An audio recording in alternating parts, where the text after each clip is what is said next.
Back to bulletin. మదనపల్లిలో ఉద్రిక్త వాతావరణం నెలకొంది. తంబళ్లపల్లి కాంగ్రెస్ ఇన్ఛార్జ్ చంద్రశేఖర్ రెడ్డిపై దాడి జరిగింది. తీవ్ర గాయాలైన ఆయన హాస్పిటల్లో చికిత్స పొందుతూ ఉన్నారు.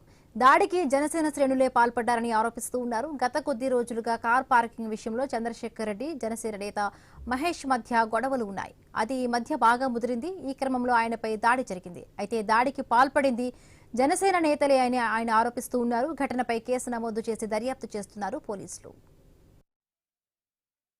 ఉమేష్ వచ్చి ఎందుకు రా నువ్వు పెట్టద్దంటే కూడా ఆ రోజే చెప్పినాను కదా, మళ్ళీ ఎందుకు కారు పెట్టినానంటే నేను రోడ్డు మీద పెట్టాను, నేనేం మీ జాగాలో పెట్టలేదు, నేను మామూలుగా వచ్చినప్పుడు ఎన్నే పెడతాను, నేను ఏదో కొంతసేపు ఉండి వెళ్ళిపోతాను, పెట్టకూడదంటే ఆడ పెట్టుకో, కింద పెట్టుకో, ఏడన్నా పెట్టుకో, ఇది నా ప్రాపర్టీ, నా జాగాలో నువ్వు పెట్టకూడదు అన్నాడు.